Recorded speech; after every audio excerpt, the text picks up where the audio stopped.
인생을 이 고해바다다 그렇게 표현합니다. 고해란 말은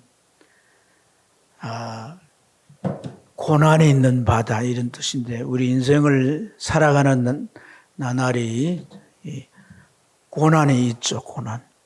고해 같은 이 고난의 바다를 마치 이르편주 배 하나 띄워서 그 바다를 항해하는 것 같은 것이 인생의 일면이라고 할 수 있습니다. 근데 바다가 늘 잔잔한 것만 아니잖아요. 바다가 잔잔할 때도 있지만 바람이 불고 폭풍우가 몰아치고 때로는 큰 태풍이 일기도 합니다. 그럴 때 바다 가운데 항해하는 배는 빨리 피항을 해야 되는 거죠. 항구가 가까이 있으면 그곳으로 피할 수 있지만 그러지 않을지라도 이제 그 태풍을 막아주는 그런 큰 섬 옆으로나 하여튼 어떤 안전한 곳으로 피항을 해야 되는데 그래서 이제 이 배가 그 폭풍우나 태풍을 잘 지나가게 하기 위해서 어떤 곳에 머무르려면 닷이란 것이 필요하죠. 닷. 그래서 배에는 크고 작은 닷이 있습니다. 닷. 여러분, 사도행전 27장을 보면 바울 사도가 타고 갔던 배가 있죠. 알렉산드리아라고 하는. 근데 이 배가 가다가 바울이 예언한 대로 큰 태풍을 만나게 됩니다. 유라굴라라고 하는 태풍을. 근데 그 태풍이 얼마나 심한지 배를 마음대로 조절할 수가 없어요. 그래서 선원들이 한 게 뭐냐면 닷을 바다에 던지는 겁니다. 그래서 바다에 다시 이렇게 던져지면 이 바람에 또 파도에 그냥 마냥 밀려가지 않는 거죠. 멀리 떠나가질 않습니다. 그래서 14일이라고 하는 이 태풍이 지났을 때 이 배가 저 먼 바다에 떠나가지 않고 또 그 가까운 곳에 지중해 연안에 있게 되어서 밀레데라고 하는 섬으로 이제 귀착하게 되는 것을 볼 수 있어요. 그래서 이 닷의 역할이 참 중요하죠. 중요해요. 오늘 우리가 읽은 이 본문 19절 말씀에도 보면 우리가 이 소망을 가지고 있는 것은 영혼의 뭐 같아서 영혼의 닷 같아서 튼튼하고 견고하여 휘장 안에 들어간다라고 했습니다. 이 닷이라고 하는 이 원어의 뜻이 고정하다는 뜻도 있지만 안전하게 하다 이런 의미가 있어요. 세상에 사는 동안 우리가 가지고 있는 소망, 그러니까 이 소망이라고 했잖아요. 소망. 이 소망이 안전하게 이루어져야 되겠죠. 그죠? 네. 그래서 뭐가 필요한 거예요? 닷이라고 하는 것이 필요한 거죠. 소망에서 떠나지 않도록 그 소망에 머물러 있도록 그 소망이 이루어지기까지 계속해서 그 목표를 향해서 나아갈 수 있도록 이 닷의 역할이 필요한 줄로 믿습니다. 사람은 다 소망을 가지고 살아요. 저마다 각기 소망이 있습니다.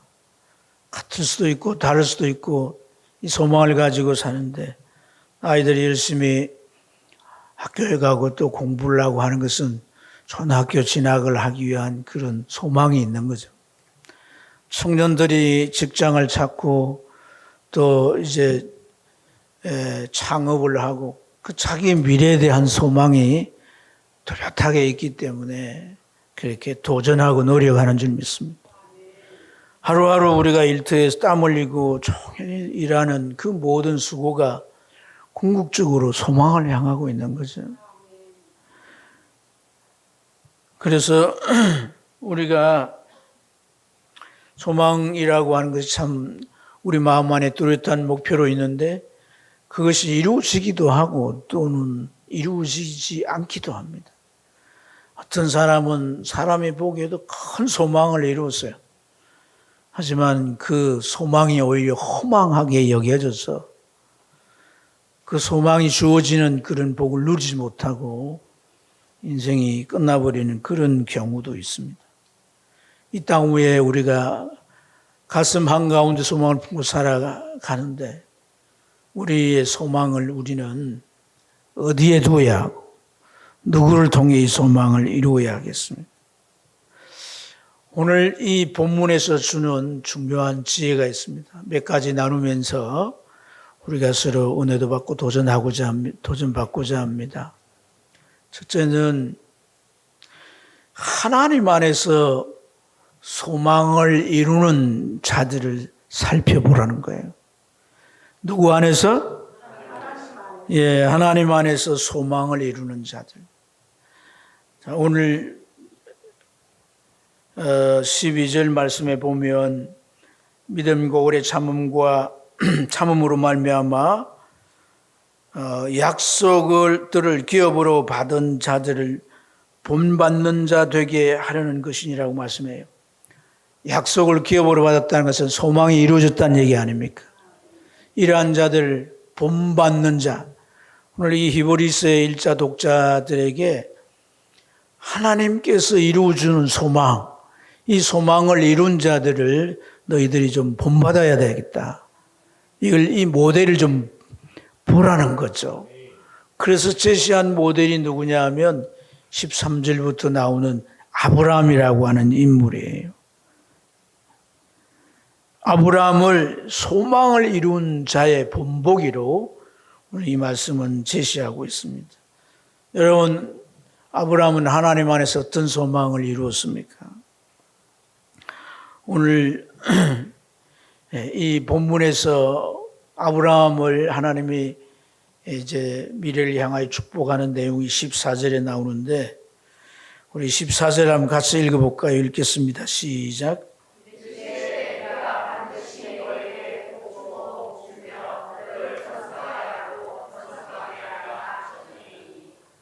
네, 하나님께서 아브라함에게 반드시 내가 너를 복주고 복준다. 또 너를 번성하게 하고 번성하게 하겠다. 이렇게 하나님께서 약속하셨어요. 그리고 역사적으로 그대로 이루어진 줄로 믿습니다. 여기 13절에 보면 하나님이 아브라함에게 약속하실 때에 이랬는데 하나님께서 아브라함에게 찾아오셔서 약속을 시작한 때는 그가 갈대아 우르라고 하는 고향에서 하나님도 모르고 살아갈 때예요. 하나님이 그를 찾아오셔서 아브라함을 부르시고 하나님은 그의 미래를 축복하셨어요. 축복의 약속을 주셨어요. 그 약속은 그의 소망이 된 줄로 믿습니다. 그래서 그 소망이 구체적으로 무엇인가 창세기 12장 1절부터 3절까지에 구체적으로 나와 있는데 요약을 해드리면 서너 가지로 축약할 수 있습니다. 하나는 뭐냐면 자식을 주신다는 거예요. 75세 나이까지 그는 자식이 없었습니다. 그런데 그에게 하나님께서 자식을 약속하셨어요. 그리고 두 번째는 하나님께서 가나안 땅이라고 하는 땅을 주신다는 거예요. 네가 이제 자식을 낳고 번성해서 큰 민족을 이루어서 살 땅을 하나님께서 주신다 약속하셨습니다.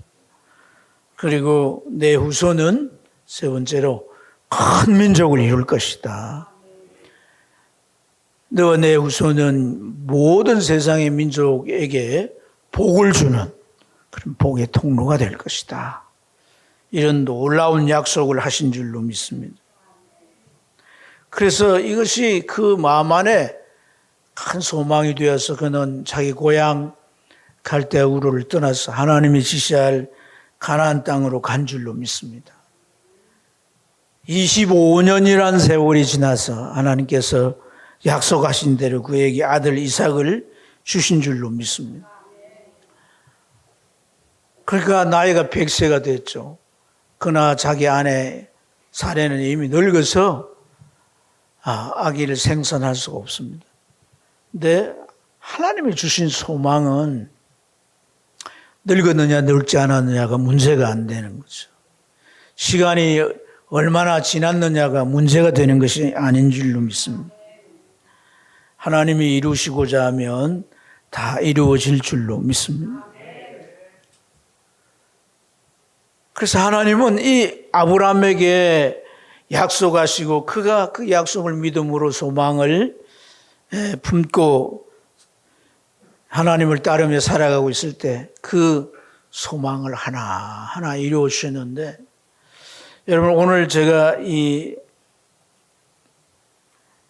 14절에서 말씀하신 하나님께서 내가 반드시 너에게 복주고 복주며 너를 번성케 하고 번성케 할 것이다 라고 하신 이 말씀은 언제적에 하신 말씀이냐 하면, 이 말씀은 창세기 22장 19절에 인용된 말씀이에요.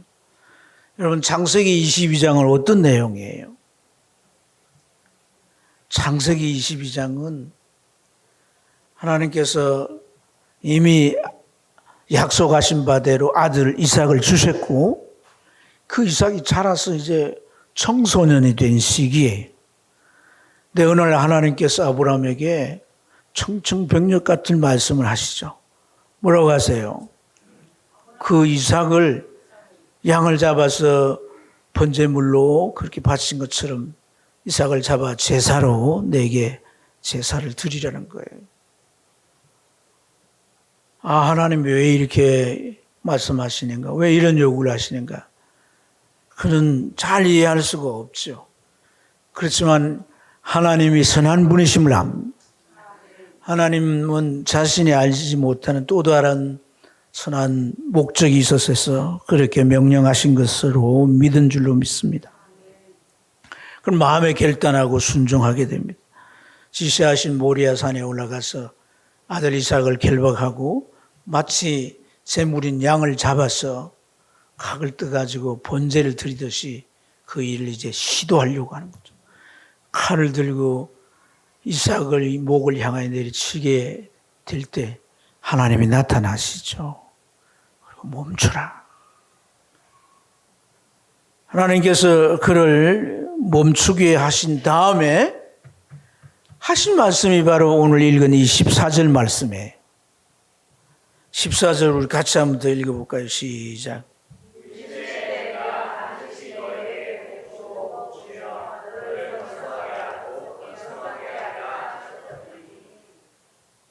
여러분, 하나님께서 이렇게 하신 것은 진짜 그 아브라함의 아들 이삭을 제물로 이렇게 받으시기 위함이 아니죠. 아브라함을 시험하기 위함인 줄로 믿습니다. 아브라함의 믿음을 시험하기 위함. 하나님의 약속을 믿는 그 믿음을 시험하기 위해서 그렇게 하신 줄로 믿습니다. 그들이 순종했으니 그 믿음의 시험을 합격한 거죠. 합격한 이 아브라함에게 하나님은 이러한 축복을 약속하신 거예요. 네, 오늘 이 말씀을 히브리서 기자가 인용한 데는 분명한 목적이 있는 줄로 믿습니다. 어떤 목적으로 이 창세기 22장 19절을 인용해서 말씀하시는가? 히브리서는 당시 성도들이 박해를 많이 받게 되는데, 특히 유대인 그리스도인들이 이 박해를 견디질 못해서 기독교 신앙을 포기하고 다시 유대교로 회귀하는 현상이 일어났습니다. 또 교회 안에 남아있는 자들도 많이 흔들렸던 거죠. 그래서 이 히브리서 기자는 이 히브리서를 써서 그들을 권면하고 위로한 줄로 믿습니다. 그러면서 이 아브라함 얘기를 하고 있는 거예요. 우리가 하나님에 대한 소망을 가지고 살았고 그 소망을 다 이루었던 이 아브라함을 모델로 제시하는 거죠. 아브라함은 자녀도 없던 자였단 말이에요. 그런데 하나님이 약속한 대로 자식을 주셨고, 하나님이 약속한 대로 가나안 땅을 주셨고, 하나님이 약속한 대로 큰 민족을 이루었다는 거죠. 하나님 그 약속을 다 이루셨고 그 결과로 너희가 오늘날 여기 있다는 거예요. 너희가 지금 박해 때문에 믿음이 흔들리지만 너희의 존재는 하나님께서 아브라함에게 약속하신 그 모든 아브라함의 소망을 이룬 결과의 하나라는 겁니다. 이 역설은 뭘 말합니까? 아브라함이 아들 이삭을 바치라고 하는 그런 큰 시험, 이 시험의 순간은 그에게 엄청난 시련이었을 것이란 거예요. 그렇지 않습니까? 사람을 죽여서 번제의 그런 물로 만들어서 불을 다 태워 죽이면 끝나는 거 아니겠어요? 그죠? 그게. 근데 왜 하나님이 참 이러한 내게 엄청난 시련을 명령하실까? 아브라함은 참 이해가 안 되고 너무나 그 순간이 고통스럽고 결단을 해서 모리아를 향해 갔을 때도 그 발걸음이 얼마나 무거웠겠냐.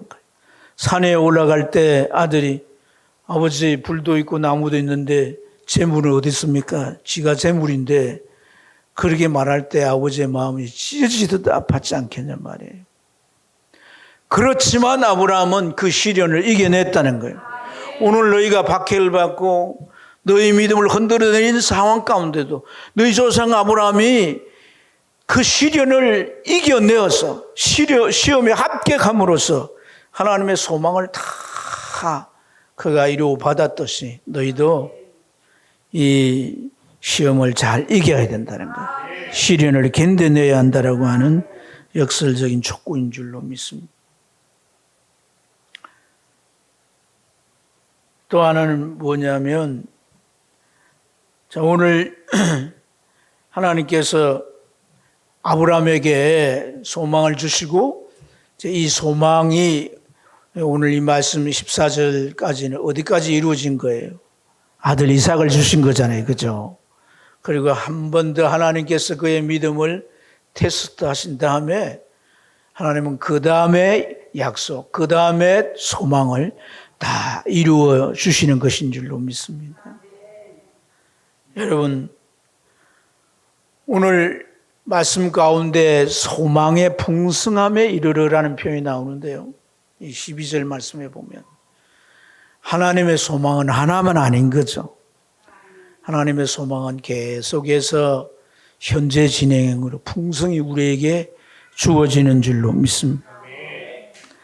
그래서 이 아브라함의 하나님께서 주시고자 하는 그 언약이 실체로 그 소망이 그대로 이루어질 수 있도록 그의 믿음을 하나님이 시험하여 온전하게 그 믿음의 그릇을 만들어 주시고 또 그 다음에 또한 소망을 계속해서 이루어 주신 줄로 믿습니다.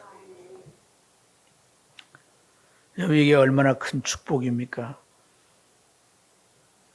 늙어서 75세가 된 그에게 아들 주시겠다고 하셨고 또 그 아들과 큰 민족을 이루어 살 나라를 주시겠다고 하셨고 세상의 어떤 대적도 싸워서 다 이김으로 대적의 문을 얻을 것이라고 하셨고 무엇보다 모든 민족이 너와 내 후손을 인하여서 복을 받을 거다.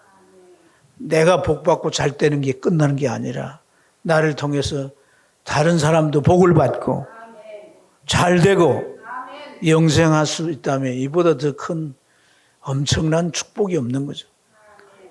이러한 소망이 우리의 소망이어야 할 줄로 믿습니다.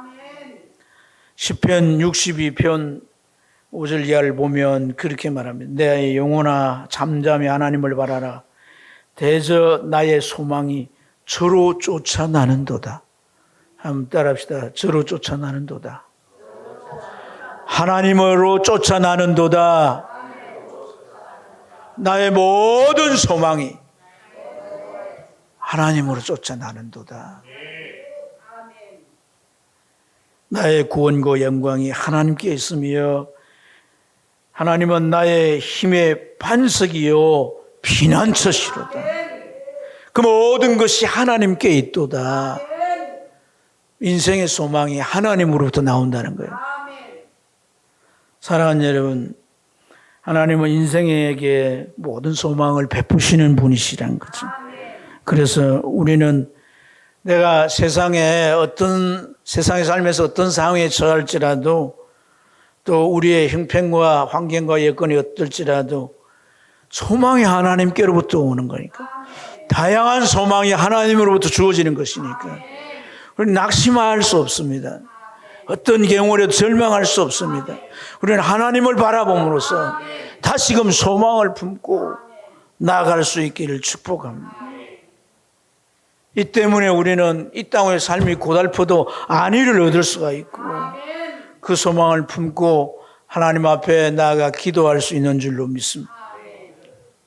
소망을 주신 하나님을 바라보십시오. 어떤 소망이든지 그것이 죄가 되지 않는 한, 다른 사람에게 해가 되지 않는 한 소망을 품고 나가시길 축복합니다. 두 번째는 이 소망을 품고 살아야 한다는 겁니다. 이 소망을 품고 이 소망 안에서 살라라는 겁니다. 자, 그냥 이제 소망이라고 하면은 좀 더 광의한 범위로 말하는 거지만은 이 소망이라고 했으니까 한 가지 언어의 소망을 지칭하는 거잖아요. 그렇죠? 19절을 한번 읽어보도록 하겠습니다. 시작.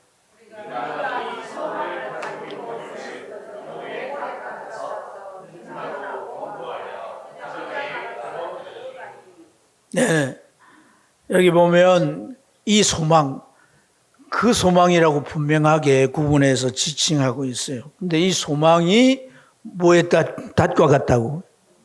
영혼의 닷과 견고하고 할렐루야 튼튼해서 그 소망이 이루어지게 된다는 거죠. 오늘 여기 이 소망이라고 하는 것이 구체적으로 뭔가를 우리가 살펴봐야 되는데, 자, 이 소망은 영혼의 닷과 같다고 하면서 튼튼하고 그 다음에 뭐하고 견고하여 그리고 어디에 들어간다는 거예요? 예, 이 휘장 안에 들어간다는 것은 구약적인 표현이에요. 휘장 안에 들어간다는 말은 구체적으로 지성소 안에 들어간다는 거예요.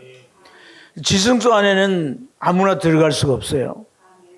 지성소 안에 누가 들어가냐면 대제사장이, 그것도 1년에 한 번 들어가는데 들어갈 땐 반드시 뭘 가지고 가야 되냐면 속죄를 위한 피를 가지고 들어가야 돼요. 피를 가지지 않고 들어갈 수가 없는 거예요. 그래서 이 문은 그냥 이렇게 나무로 짜놓은 그런 문이 아니라 휘장 천으로 되어 있는 문이에요. 그래서 그 피를 가지고 대제사장이 휘장 안에 들어간다는 거예요. 왜 그렇게 들어가게 되느냐? 그 휘장 안에 지성소라는 곳은 하나님의 임재의 좌소가 있는 곳이다. 하나님의 임재하시는 곳, 그런 의미가 있는 곳이다. 그런데 대제사장이 피를 가지고 들어가야 되는 이유가 뭡니까? 인간에게는 죄가 있기 때문이라는 거예요. 죄가 있기 때문이라는 거예요. 부모로부터 타고난 죄뿐 아니라 살아가면서 지은 모든 죄가 있기 때문에 공의로운 하나님 앞에 그 죄를 가지고 들어갈 수가 없어요. 그래서 피는 뭐냐면 내가 그 죄값을 치렀다는 의미예요. 피는 죽음을 의미하거든요.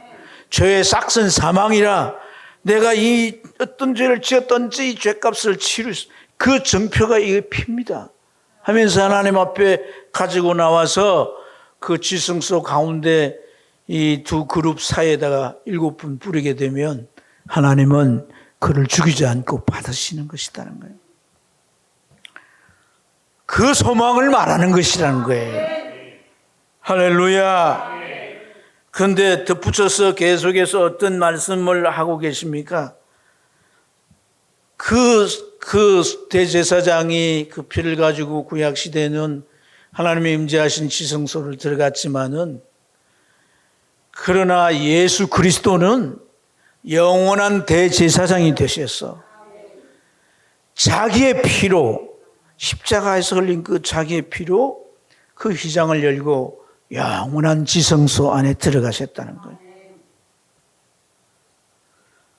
그래서 우리가 하나님 앞에 갈 수 없는 이 죄를 예수 그리스도가 십자가에서 자기 피를 흘려서 죽으심으로 죄값을 담당해 주셨고, 그 피를 가지고 하나님 앞에 갔기 때문에 예수 그리스도를 믿고 의지하는 모든 자에게는 하나님 앞에 속죄함을 받아서 우리는 이 휘장 가운데로 들어갈 수 있다. 다시 말해서 하나님 앞에 언제나 나올 수 있을 뿐 아니라 이 땅의 생이 끝나면 하나님이 계신 저 천국에 갈 수 있는 이 소망을 말하는 것인 줄로 믿습니다. 이 소망이 이루어지는 것은 오직 예수 그리스도의 피밖에 없습니다.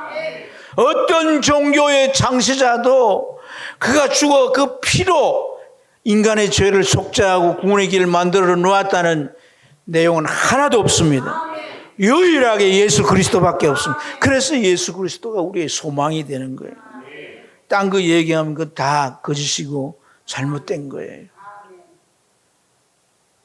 이것이 인간이 범죄한 이후에 하나님께서 약속하셨어요. 창세기 3장 15절에. 아멘. 많은 선지자들에게 말씀하셨지만 이사야를 통해서 어떻게 말합니까? 53장에. 우리 죄를 위하여 십자가에서 그 몸을 상하시고 피 흘려 주시고 우리의 모든 속죄를 다 위해서 우리의 죄를 담당해 주셨다고 말합니다. 담당해 주셨다. 할렐루야. 네, 여러분, 오늘 이 아브라함에게 하나님께서 이 이제 소망을 축복하시면서 맹세를 하세요. 맹세. 그렇죠. 자, 하나님께서 어떻게 맹세합니까? 하나님께서 이 아브라함에게 내가 반드시 너에게 복주고 복줄 거다. 이렇게 맹세를 했는데 맹세에 대하여 그 앞 구절인 13절의 말씀이에요. 하나님이 아브라함에게 약속하실 때 가르쳐 맹세할 자가 자기보다 더 큰 이가 없으므로 자기를 가르쳐 맹세했다는 거예요. 그리고 그 맹세에 대한 그 맹세가 가지고 있는 특별한 의미를 다음 구절인 16절에 말씀하는데 한번 같이 읽어보면 좋겠습니다. 시작. 사람들이 자기보다 더 큰 자를 가르쳐 맹세하는. 맹세는 그들이 다투는 모든 일의 최후의 확정이니라. 그러니까 어떤 맹세를 한다는 것은 다투는 일의 최후 확정이라는 것은 반드시 이룬다는 거예요.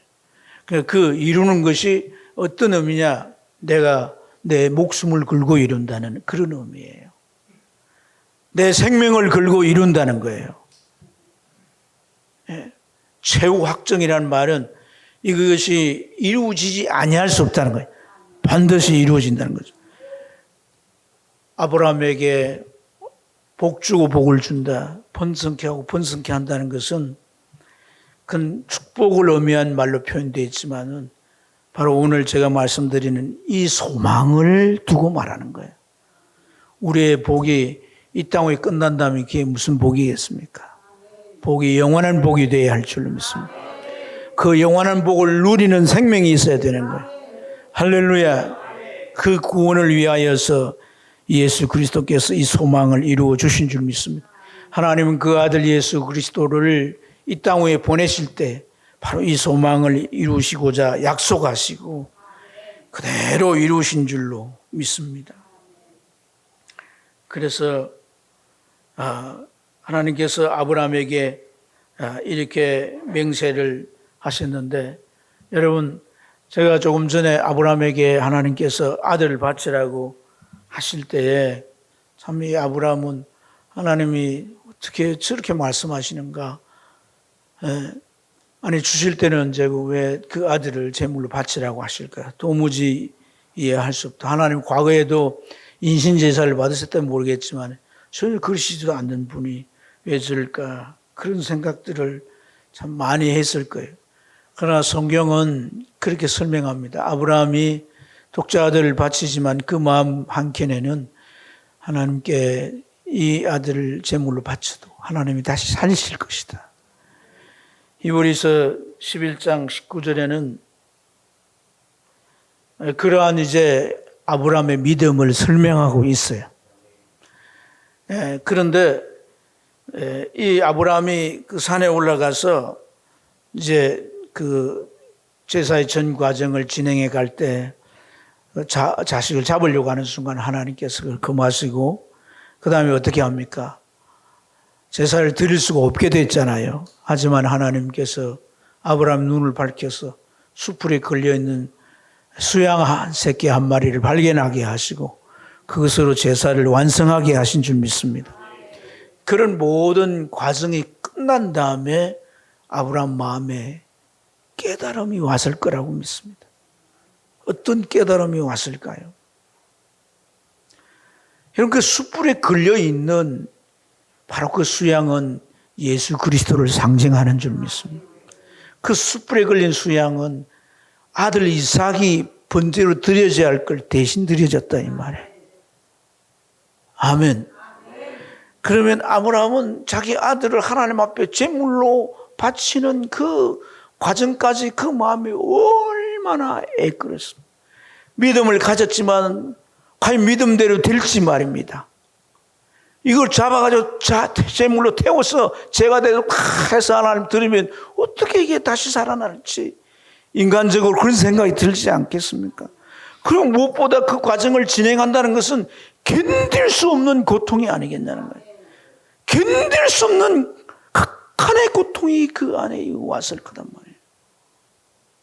그런데 그가 전 과정을 마치고 깨달는 그 순간 바로 나와 내 후손들 그 죄를 위하여 자기의 독자이신 그 아들을 십자가에서 죄값으로 희생하시고 우리의 구원을 이루신 그 아버지 하나님의 마음을 이 아브라함은 느꼈을 줄로 믿습니다.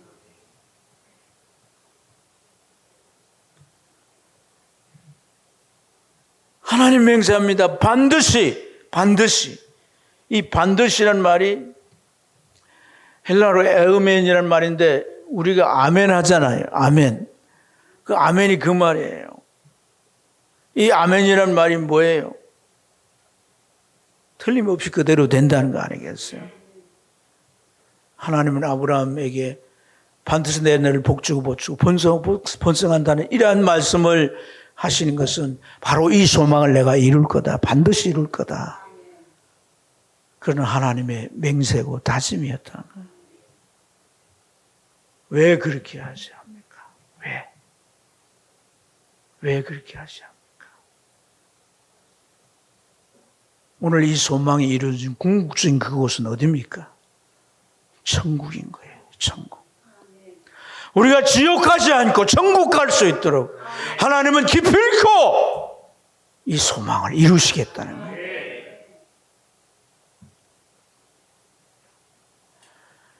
아브라함이 그 모리아 산에서 그 과정을 겪으면서 하나님의 마음을 느낄 때 자기의 독자를 우리를 구원하기 위해 이 땅 위에서 그 십자가의 희생물로 내어놓는 그 하나님의 마음이 읽어지게 될 때 하나님에 대한 그러한 사랑과 그 믿음, 이것은 온 세상을 주고도 바꿀 수 없는 가치라는 것을 깨닫게 되는 거예요. 이걸 좀 가지시길 축복합니다. 이런 은혜가 여러분 가슴 속에 있기를 축복합니다. 세상 끝에 좀 흔들리지 않을 만한 이 구원의 가치를 좀 깨달아야 되는 거예요. 예수 그리스도가 이 땅에 오셔서 우리가 지옥 갈 수밖에 없는 그 죄를 해결하시고 지옥 갈 자를 선회하여 천국으로 갈 수 있도록 소망을 부어주시고 그 소망의 길로 가도록 하신 이 가치를 적어도 좀 깨달는다면 예배 1시간 드리는 것도 힘들어하고 불편해하고 이런저런 일들로 우리가 다 회피해 버릴 수 있겠습니까? 그럴 수 없습니다.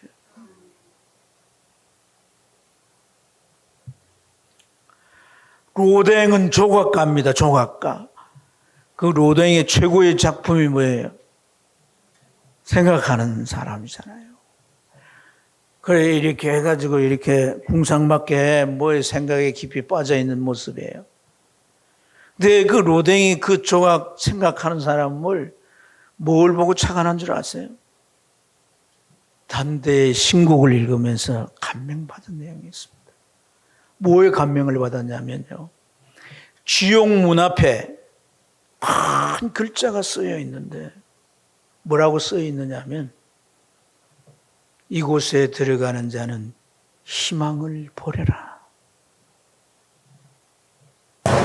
그 문구를 읽으면서 그 마음에 전율이 왔던 거죠. 그래서 본래는 지옥문을 만들어 놓고 그 글자 위에다가 이 조각상을 얹어 놓았어요. 나중에 그만 뗐지만. 그 로댕의 마음, 그게 조각상이지만 조각상이지만은 그 조각상이 바로 우리 자신이랍니다. 그 지옥문 앞에서 그에 들어가면 이제 영원히 희망이 없어지는, 절망이 아니라 엄청난 영원한 고통 속에 떨어지는 그들을 바라보는 그 조각상의 눈과 그 고뇌하는 생각들을 우리 자신에게 좀 접목해서 생각해 본다면 오늘 우리가 이 소망의 가치가 얼마나 중요한가 새롭게 깨달아지게 될 줄로 믿습니다. 사랑하는 여러분, 하나님께서 우리에게 주신 이 소망이 이 사람도 얘기하고 저 사람도 얘기하고 교회 오면 수없이 듣고 이러니까 우리 그냥 만성이 됐어요. 그래서 그 얘기 어련히 하는 얘기로 졸고 앉았고 딴 생각하고 그렇게 들을 수 있습니다.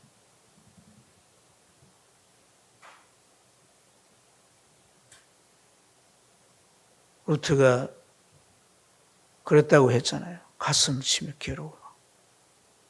아니 루트가 아니고 그 찰스 스피츠 목사님. 왜 그렇게 하는 사모님 물을 때 내가 십자가에 대한 말씀을 읽었는데 내 마음에 어떤 하나의 느낌도 오지 않아서 너무너무 괴롭다는 거예요. 그게 심각한 거예요, 여러분. 그게 심각한 거예요. 탁성해졌고 완전히 만성화되고 세상 소망, 세상 것에 우리 마음 다 빼앗긴 채 습관적인 신앙생활에 젖어 있는, 이게 얼마나 심각한 거예요. 우리에게 성령이 함께하지 않으면 누구든 그렇게 될 수 있습니다. 얼마든지 그렇게 될 수 있습니다. 주의 성령께서 내 마음을 비춰주시고 은혜를 주셔야지, 늘 아는 것이라도 그것이 새로운 은혜고 새로운 진리로 깨닫게 되는 역사가 있을 줄로 믿습니다.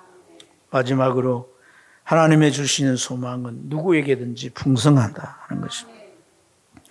우리가 11절부터 12절은 본문이 아니지만 연관되어 있기 때문에 같이 이해할 수 있겠는데, 우리가 간절히 원하는 것은 오늘 이 히브리서 기자가 박해 가운데 믿음에 흔들리는 그들을 향해 간절히 원하는 것은 너희 각 사람이 동일한 부지런함을 나타내 끝까지 소망의 풍성함에 이르러.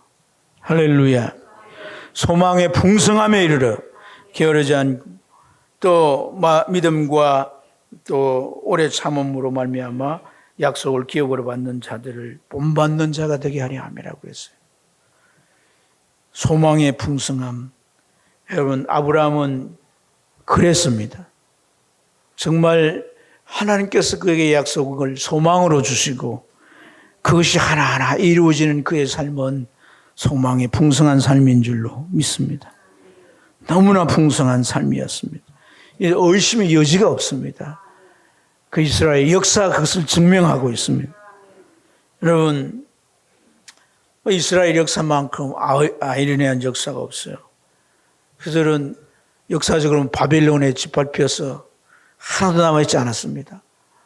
사람들을 살아남은 사람 잡아가서 포로로 이제 노예를 써먹으려고 잡아갈 때 다 부서뜨렸어요. 성전도 부서뜨리고 불질러버리고 성도 다 무너뜨리고 집도 다 불질러 다시 돌아오지 못하게 했습니다. 근데 하나님의 약속대로 70년 이후에 그대로 돌아왔습니다.